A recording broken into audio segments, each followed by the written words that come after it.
사라. 당분간은 더 오를 가능성이 많습니다. 본인이 더 낙후된 지역에 사는데도 불구하고. 아까 잠깐 말씀해 주셨지만 네네. 서울은 폭등이 이제 끝자락에 와 있다. 네, 거의 끝자락. 거의 끝에 와 있다. 그때 첫 번째 책 나왔을 때가 이제 시작이다라고 했던 것 같아요. 네네. 폭등이 시작이다. 네네. 그래갖고 막 댓글이 엄청 났었거든요. 그렇게 됐습니다. 지금 같은 경우는 이제 폭등이 막 이제 되고 있는 중이에요.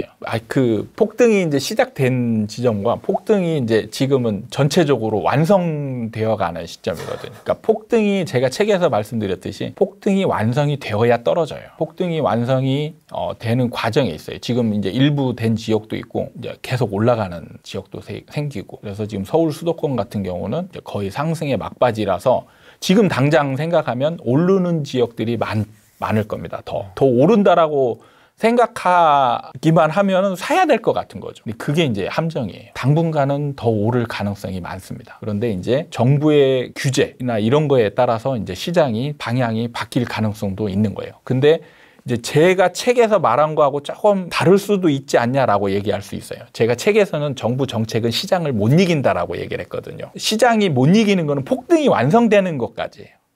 그리고 폭등이 완성되면 그때부터는 이제 떨어지려고 하는 성질이 있거든요. 그럼 그때는 어떤 요인이 작은 요인이 와도 떨어진단 말이에요. 그게 이제 정부 정책이 될 수도 있고 그렇게 되는 거거든요. 그렇기 때문에 이때 정부 정책은 폭등이 완성된 이후에 정부 정책은 떨어지는 요인으로 작용할 수가 있는 거예요. 투자자분들은 어떤 포지션을 이제 취하면 좋을까요? 뭐 다 다릅니다, 상황은. 네, 보시는 분들이야 뭐 10개 있으신 분, 20개 있으신 분, 뭐 자산 규모도 다 다르고요. 일단 좀 나눠서 볼게요. 투자자인데 보유하고 계신 분이 있고 신규 매수를 하려고 하는 분이 있죠. 그렇습니다. 네. 보유하고 계신 분은 당분간은 좀 더 보유하셔도 된다. 지금 당장 떨어질 일은 없을 것 같다라는 거죠. 왜냐하면 제가 떨어지려면 뭐가 생겨야 된다고 했죠? 미분양이 있어야 된다. 지금 미분양이 나올 수 있는 구조가 아니에요. 그렇죠. 그러면 누르면 눌릴 수는 있어요. 규제로 지금 막 투기 과열지구 토지 거래 허가 지역 막 묶잖아요. 그러면 이 강하니까 눌리죠. 눌리긴 하는데 떨어지진 않는다.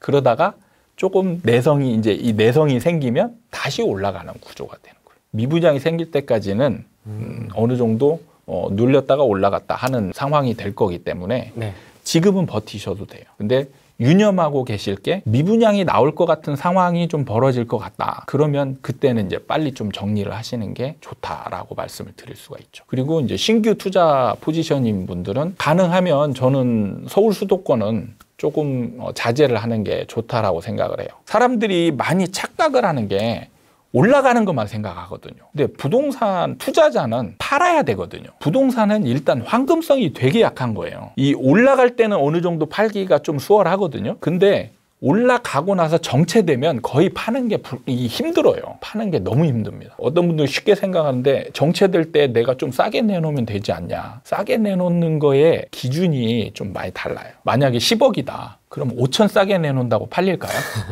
아니에요. 1억 싸게 내놔도 안 팔려요. 그때는. 이게 왜냐하면 사람들이 싸고 비싼 거에 구별을 하기가 어렵거든요. 부동산이라는 건. 똑같은 아파트지만 다 다른 물건이에요.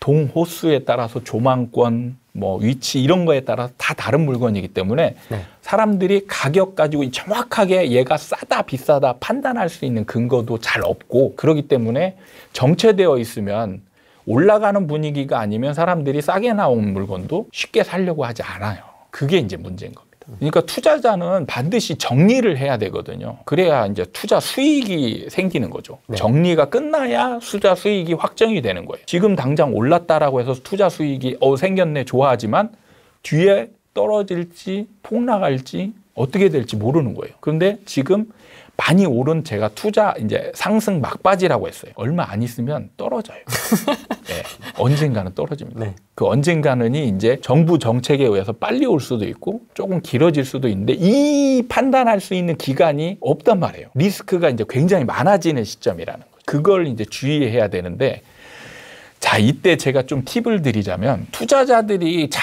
이 물건 가지고 고민하는 건 뭐냐면 지역을 한정시켜 놓으니까 그래요. 서울 수도권. 서울 수도권에 사는 사람들은 다른 데는 쳐다보지도 않아요. 특히 서울 사는 사람은 경기도도 쳐다보지도 않아요. 뭔가 굉장히 낙후된 느낌 막 가지고 본인이 더 낙후된 지역에 사는데도 불구하고 더 안 좋다라고 생각하는 그 이상한 생각이 많거든요. 일부 사람들이 많아요. 일부가 아니고 많아요. 정말 많습니다. 그러니까 그런 생각을 좀 버리기만 하면 돼요. 지역을 좀 넓히면 투자 대상은 많아지거든요. 그러니까 지금 사이클이 이제 저는 사이클 전문가잖아요. 서울 수도권의 사이클은 지금은 상승 막바지. 지방 같은 경우에 일부 제가 그냥 구체적으로 찍어드리지는 않습니다. 네. 지방 같은 경우는 이제 시작하는 데들도 있고요. 이제 시작하려고 하는 지역도 있고. 그러면 투자하는 사람은 어디에 사든 투자 수익만 올리면 되는 거잖아요. 그러니까 투자자는 따져볼 게 뭐냐? 투자 수익률과 리스크죠. 그러면 지금 서울 수도권에 대출도 잘 안 되는데 막 10억, 20억 들여갖고 사는데 1억 오르면 20억 들여갖고 1억 오르면 5%. 예. 그것도 안 되겠죠. 예. 세금 그거 내려고 사는 게 무슨 투자입니까? 근데 다른 데다 하면 대출도 잘 나오고 이런 데 사는데 뭐 5천만 원 했는데 5천만 원 아니면 3천만 원.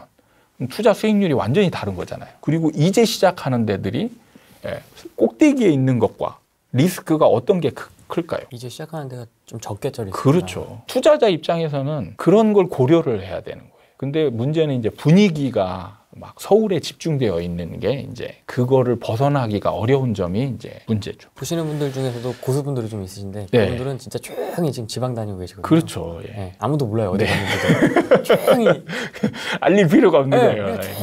미리 선점해야 되니까. 국토부 장관이 시세 차익을 환수할 수 있는 방법을 모색해야 된다 이런 얘기가 나왔거든요. 이미 이거는 양도세로 지금 하고 있는 거거든요. 그거 갖고 만족이 안 돼요. 네, 그러니까 지금 문제가 뭐냐면 시세 차익을 환수해야 된다라는 얘기가 왜 나오냐면 투기라는 거죠. 그렇죠. 그러니까 시세 차익을 노리는 사람이 많다라는 거죠. 이것도 어떻게 보면 수요 쪽에 수요 쪽에 대한 포커스가 맞춰져 있는 거예요. 지금 그러니까 모든 대책이 지금 근본 원인 쉬운 방법이 있는데 모르니까 지금 자꾸 어려운 방법을 자꾸 가는 거죠. 시세 차익 고민할 필요도 없어요. 떨어지면 시세 차익 환수는 뭐 좀 있으면 부양책을 얘기를 해야 되는데 떨어지고 나면 사실 공급 쪽도 나름 노력은 하고 있습니다. 이제 그게 완공이 안 돼서 그렇지. 그게 완공이 필요 없다니까요. 이게 오를 거다라는 확신을 없애주기만 하면 되는 거예요. 그러면 이게 집이 필요한 게 아니에요. 실물이 필요한 게 아니라. 실물이 필요한 게 아니고 분양 물건으로서 충분히 누를 수가 있는 거예요. 왜냐하면 이건 수요는 투기 수요이기 때문에 투기 수요도 오를 것이기 때문에 나타나는 거거든요. 그럼 오를 거에 대한 거를 의문을 갖게 만들어 버리면 되는 거예요. 근데 지금 가장 의문을 갖게 만드는 가장 좋은 구조가 분양에 있는 거예요. 분양이 지금 로또잖아요. 로또였던 분양이 안 팔리고 있어. 그러면 왜 안 오르지? 이렇게 됐단 말이에요, 사람들이. 그러면서 매수를 자제하게 되죠. 관망.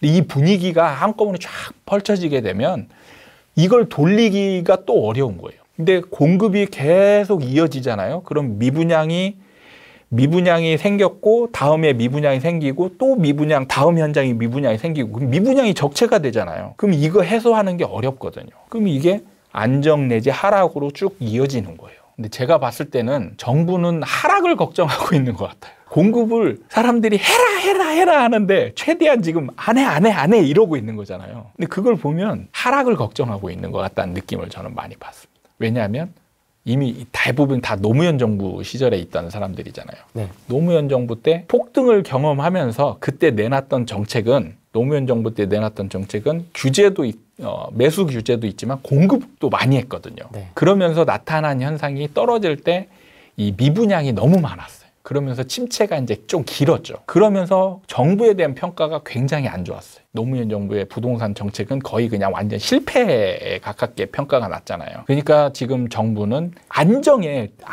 최우선 목표가 있는 거예요. 떨어지는 걸 걱정한다. 이런 느낌이 많이 있어요. 공급을 최대한 자제하려고 하는 그게 보이는 거예요. 어떻게 보면 그것도 학습 효과네요. 네, 그렇죠. 노무현 정부 때. 근데 문제는 이게 집으로 보는 데서 나타나는 근본 원인의 문제점이 있다라는 거죠. 투기 시장에서 안정은 저는 없다고 봐요. 투기 시장에서 다음에서 무조건 하락이거든요. 투기 시장은 너무 높아졌기 때문에 다음은 사람이 시장이 과열됐다가 식으면 이 식는 분위기도 가파르거든요. 그래서 하락이 나올 수밖에 없는 거예요. 그러니까 하락을 걱정하면 안 되는 거죠, 사실은. 분위기가 바뀌는 거는 아까 말씀을 해주셨지만 그 미분양 수치를 좀 확인을 계속 그렇죠. 할 필요가 있을까요? 그러니까 미분양이 이제 나타나는 시점. 그러니까 이게 일시적인 거냐, 말씀하신 것처럼 이제 늘어나냐, 네. 이게 이제 관건이긴 하죠. 지금 시점에 의해서 미분양이 이제 하나둘씩 생기는 구조가 된다. 그럼 늘어날 거예요. 그러니까 폭등이 어느 정도 완성이 되잖아요.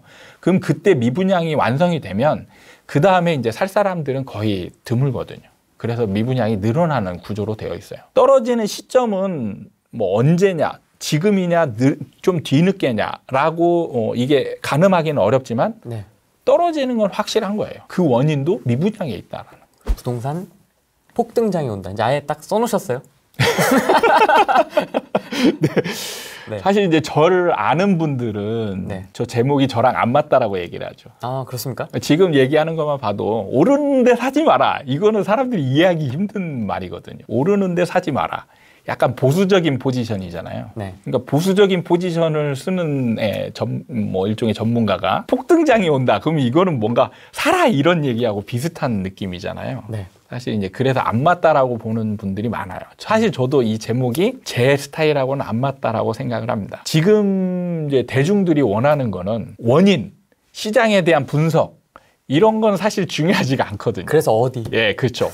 뭘 사야 돼? 예, 어느 게 올라? 이런 거 아니면 뭐 진짜 지금 떨어질 거냐? 이거죠. 그쵸, 그쵸. 사실은. 그러니까 근본적인 그 원인이나 뭐 이런 걸 얘기하는 사람은 사실 관심 밖인 거죠. 어떤 분들이 보시면 좋을까요? 두 부류가 좀 봤으면 좋겠는데 네. 20대가 좀 봤으면 좋겠어요. 20대요? 제가 책에는 얘기를 하지 않았는데 20대가 정말 많이 봤으면 좋겠어요. 사실 요즘 20대가 가장 미래에 대한 불확실성이 크다라고 느끼는 세대가 저는 20대라고 생각을 하거든요. 네. 회사 취직하기도 어렵고 그렇죠. 이미 기성세대들은 가진 돈이 있어서 그걸 바탕으로 부동산이나 주식이나 이런 걸 통해서 자본을 벌어들일 수 있는 기반이 있는데 네. 20대는 모아놓은 돈도 없고 그러니까 뭐든지 지금 불리한다라고 느끼는 입장인 거예요. 점점 더 개천에서 용나는 상류층으로 갈 수 있는 발판이라고 해야 되나? 그런 게 지금 점점 없어지고 있죠. 그걸 지금 뼈저리게 느끼는 세대가 20대라고 생각을 해요. 이런 20대가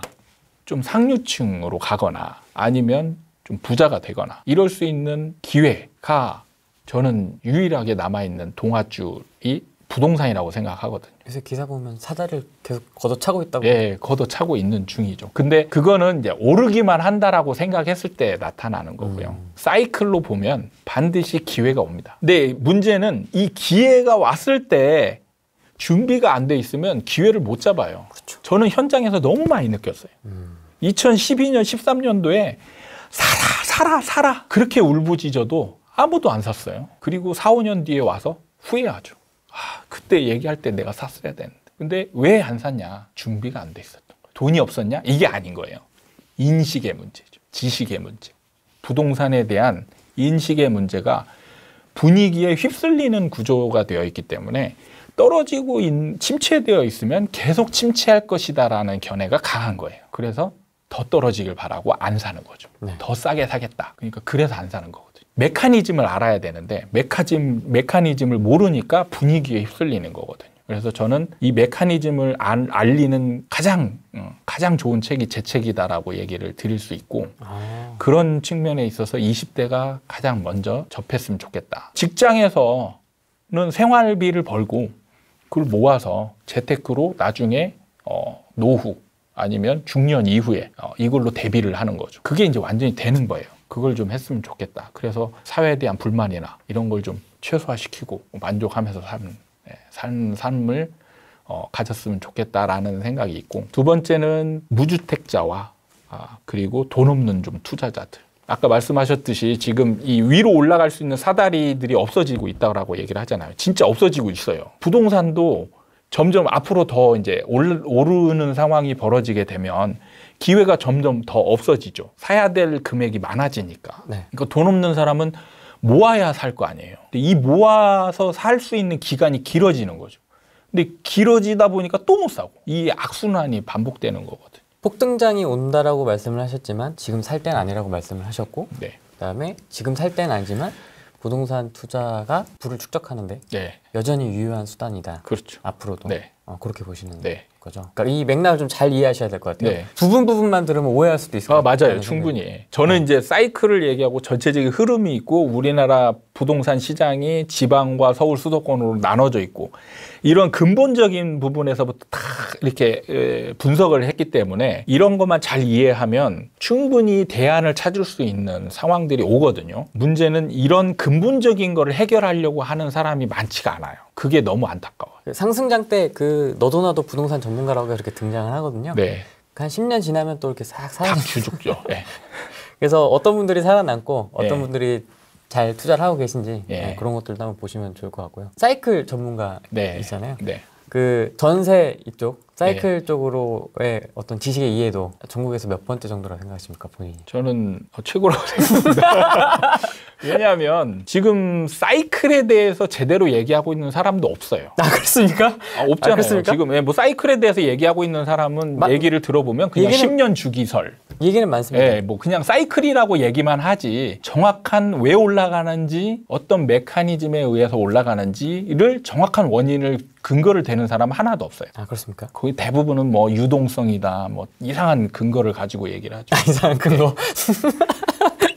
네. 유동성도 참 웃긴 게 지금 코로나 딱 생기면서 어떤 상황이 벌어졌냐면 부동산이 화랑이었다가 갑자기 주식으로 확 넘어갔거든요. 맞습니다. 그러니까 유동성은 아무 의미가 없는 거예요. 지금 그 돈이 풀렸을 때 올라가고 있는 사람들이 선호하는 물건 쪽으로 싹 집중이 된다는 거예요. 그러니까 지금 당장 부동산이 올라가고 있으니까 그 얘기가 맞는 것처럼 보이는 거예요. 근데 만약에 부동산보다 더 좋은 투자 대상이 나타났다. 그럼 그쪽으로 돈이 다 몰리게 돼 있어요. 뭐 한정판 운동화가 됐든 그렇죠. 뭐가 나타나면. 그러니까 유동성 가지고 집값이 올라간다. 그건 우연의 일치인 거예요. 사실은. 그리고 떨어질 때 돈이 안 풀렸었나? 그렇게 보면 그것도 아닌 거거든요. 그러니까 지금 말하는 근거들을 다 명확히 한번 검증을 하다 보면 안 맞아요.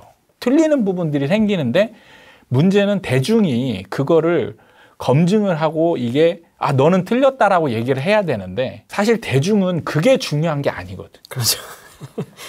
대중은 그냥 오르냐 내리냐 이게 중요하기 때문에 원인은 그렇게 중요하게 생각하지 않아요.